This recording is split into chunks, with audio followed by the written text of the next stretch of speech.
नमस्कार मित्रों, मैं राकेश कुमार। कोरोना क्लासेस के इस नए यूट्यूब चैनल में आप सभी छात्रों का हार्दिक हार्दिक स्वागत है।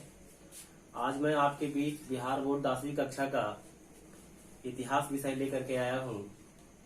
और पिछले एक वीडियो में हम लोगों ने पहला अध्याय का अध्ययन हम लोग कर रहे थे, जिसमें पहला अध्याय का नाम था यूरोप में राष्ट्रवाद का उदय, जिसमें हम लोग नेपोलियन से संबंधित नेपोलियन के परिचय के बारे में हम लोगों ने जाना था और राष्ट्रवाद की परिभाषा पढ़ी थी। नेपोलियन के बारे में हमने पढ़ा था। यूरोपीय राष्ट्रवाद में नेपोलियन का क्या योगदान था, जिसकी व्याख्या पिछले क्लास में हम लोगों ने किया था। जैसा कि आप जानते हैं कि नेपोलियन एक फ्रांस का शासक था, फ्रांस का राजा था, फ्रांस का सम्राट था और ये गद्दी पर 1804 में बैठता है और नेपोलियन कोड की स्थापना 1804 में किया गया था। नेपोलियन एक महान विजेता था, एक महान योद्धा था, परंतु नेपोलियन 1815 ईस्वी में वाटरलू की लड़ाई में हार जाता है और हारने के बाद ऑस्ट्रिया का चांसलर मेटरनिक एक घोर प्रतिक्रियावादी राजा था, एक निरंकुशवादी शासक था, जिसका कहना था किसी भी राज्य में शासन तो करो लेकिन जनता की भलाई ना करो। जब बेचारा ये नेपोलियन जब हार जाता है 1815 में, और हारने के बाद 1821 में नेपोलियन का मौत हो जाता है। अब इसके बाद इस पूरे यूरोप पर प्रभाव डालने का कार्य मेटरनिक के द्वारा किया जाता है। तो हम कह सकते हैं कि मेटरनिक जो है पूरे यूरोप की राजनीति का सर्वे सर्वा बन गया। इसके बाद आज का जो सवाल है कि मेटरनिक, जैसा कि मैंने कहा कि जब नेपोलियन हार जाता है वाटरलू की लड़ाई में, तो हारने के बाद ये जो मेटरनिक है, सवाल आया पहला बिंदु कि मेटरनिक कौन था। तो मेटरनिक हमने अभी कहा कि मेटरनिक ऑस्ट्रिया का एक चांसलर था। और ऑस्ट्रिया कहाँ है? तो यूरोप महादेश का एक कंट्री है और ऑस्ट्रिया की राजधानी है वियना। ऑस्ट्रिया की राजधानी कहाँ है? वियना। तो मेटरनिक, पहला सवाल आपका है, सभी विद्यार्थी कॉपी कलम निकाल लेंगे और प्रश्न को लिखने का काम करेंगे। पहला सवाल है कि मेटरनिक कौन था? तो मेटरनिक ऑस्ट्रिया का चांसलर था। मेटरनिक ऑस्ट्रिया का चांसलर था। चांसलर का मतलब होता है प्रधानमंत्री का एक पद। तो पहला बिंदु, मेटरनिक कौन था? तो मेटरनिक ऑस्ट्रिया का एक चांसलर था, जिसका जन्म 1773 ईस्वी में हुआ था और 1859 में इसका मौत हो जाता है। 1773 में जन्म हुआ, 1859 में मौत हो जाता है। ये जन्मा था ऑस्ट्रिया में और इसका मौत हुआ था वियना में। तो सबसे पहला सवाल कि मेटरनिक कौन था? तो मेटरनिक ऑस्ट्रिया का चांसलर था, जो एक घोर प्रतिक्रियावादी राजा था। इसका कहना था किसी भी राज्य में शासन तो करो लेकिन जनता की भलाई ना करो। यह एक निरंकुशवादी शासक था, जो विद्यार्थी जीवन से ही नेपोलियन का कट्टर विरोधी था, कट्टर शत्रु था। तो 2 नंबर का सवाल आपसे पूछा जाएगा कि मेटरनिक कौन था। तो आप सहज तरीके से, आसानी पूर्वक आप 2 नंबर का क्वेश्चन जो है आसानी तरीके से आप लोग बना लेंगे कि मेटरनिक एक ऑस्ट्रिया का चांसलर था, जो एक घोर प्रतिक्रियावादी राजा था, जिसका कहना था किसी भी राज्य में शासन तो करो लेकिन जनता की भलाई ना करो। यह एक निरंकुशवादी शासक था और यह विद्यार्थी जीवन से ही नेपोलियन का कट्टर शत्रु था। तो पहला सवाल मेटरनिक कौन था, यह आपको समझ में आ गया होगा। अब यहाँ पे सवाल इसी में एक खास करके आगे जाकर के जुड़ता है कि मेटरनिक काल से आप क्या समझते हैं। मेटरनिक काल का मतलब समय, अवधि।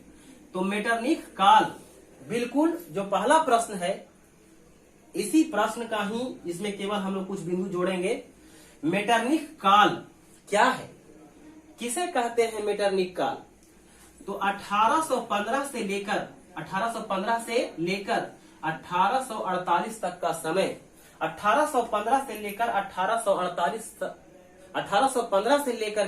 1848 तक का समय मेटरनिख काल के नाम से जाना जाता है। जैसा कि आपने अभी पढ़ा कि मेटरनिख ऑस्ट्रिया का एक चांसलर था, जो एक घोर प्रतिक्रियावादी राजा था। इसका कहना था किसी भी देश में, किसी भी राज्य में शासन तो करो, लेकिन जनता का भलाई ना करो। अर्थात यह एक अच्छा शासक, यह एक योग्य शासक नहीं था। तो जो सवाल आया कि मेटरनिख काल में आप पुनः पहला प्रश्न का ही उत्तर इसमें केवल थोड़ा सा जोड़ दीजिएगा।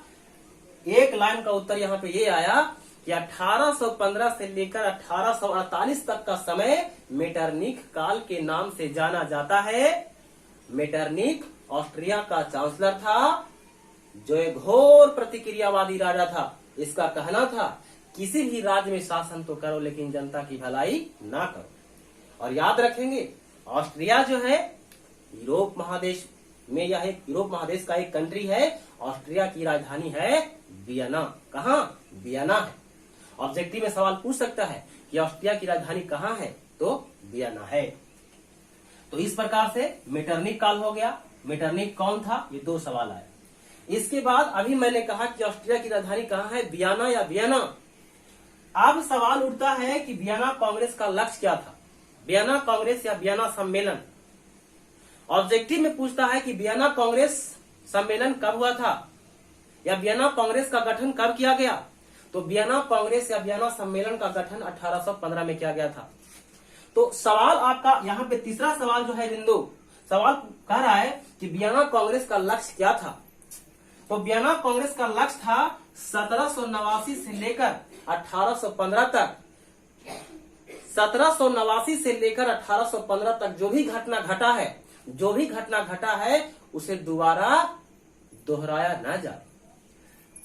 1789 से लेकर 1815 तक जो भी जितनी सारी घटनाएं घटी है उसको दोबारा दोहराया न जाए। और साथ ही साथ में नेपोलियन के द्वारा जितने भी विकास के आंदोलन जो चलाए जा रहे थे, उन सभी आंदोलन को दबा दिया जाए।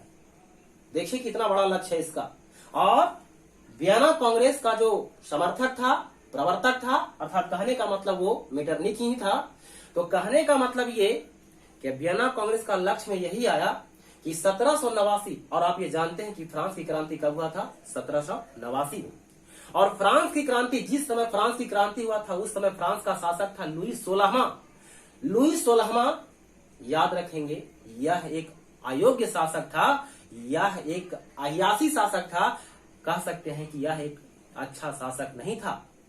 ऑब्जेक्टिव में सवाल पूछ सकता है कि लुई 16वां जो है राजा था, तो ये निरंकुशवादी शासक था। कैसा? निरंकुशवादी। निरंकुशवादी का मतलब कोई भी व्यक्ति उस पर कोई अंकुश ना लगा सके। जो वह राजा कहेगा, जो वह शासक कहेगा, जनता को हर हालात में मानना पड़ेगा। तो हमें निरंकुशवादी शासक नहीं चाहिए, हमें एक ऐसा शासक चाहिए जो तमाम जनता, देश की जनता का अधिक से अधिक लाभ हो, उसका जन कल्याण हो। तो यहाँ सवाल है कि वियना कांग्रेस का लक्ष्य क्या था। पहला सवाल आपने पढ़ा कि मेटरनिख कौन था। दूसरा सवाल आज आपने पढ़ा कि मेटरनिख काल से आप क्या समझते हैं। तीसरा सवाल यहाँ पे आया कि वियना कांग्रेस का लक्ष्य क्या था। तो अभी मैंने बताया कि 1789 से लेकर 1815 तक, अर्थात 1789 से लेकर 1815 तक जो भी घटना घटा है उसे दोहराया न जाए। और साथ ही साथ में नेपोलियन के द्वारा जो भी विकास के आंदोलन जो चलाए गए थे उसको दबा दिया जाए। और मेटरनिख ने कहा कि यूरोप में जैसा स्थिति था वैसा ही स्थिति रहने दिया जाए। ये वियना कांग्रेस का लक्ष्य था, कोई परिवर्तन यूरोप में ना किया जाए। तो ये वियना कांग्रेस का लक्ष्य था। अब चलते हैं, जो अगला सवाल है, ऐसे कहा जाता है, बता दे थोड़ा सा, कि ऐसा इसमें बताया गया है कि जब एक बार मेटरनिक छींकता है तो पूरा यूरोप संक्रमित हो जाता है। और ये तो स्टेटमेंट किसका आ गया? मेटरनिक का।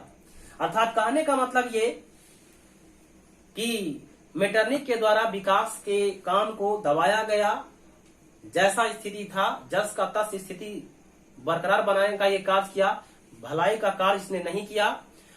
और नेपोलियन का एक स्टेटमेंट अभी हमको याद आया,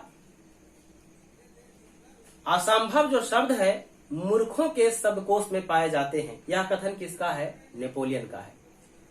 असंभव जो शब्द है, असंभव शब्द मूर्खों के शब्दकोश में पाए जाते हैं, यह कथन नेपोलियन का है।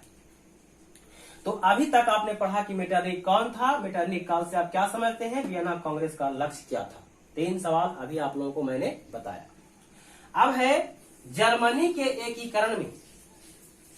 पिछले क्लास में आपने पढ़ा था कि इटली और जर्मनी किस महादेश में आते हैं, तो यूरोप महादेश में आते हैं। इटली और जर्मनी किस महादेश में? यूरोप महादेश में। आपका जो सवाल है कि जर्मनी के एकीकरण में क्या क्या बाधाएं थी, जर्मनी के एकीकरण में क्या क्या बाधाएं थी, तो जर्मनी के एकीकरण में निम्नलिखित बाधाएं थी। एकीकरण का मतलब क्या होता है? एकीकरण का मतलब होता है विकास। एकीकरण का मतलब विकास। तो जर्मनी के एकीकरण में निम्नलिखित बाधाएं थी। पहला, 300 छोटे छोटे राज्यों का विखंडन।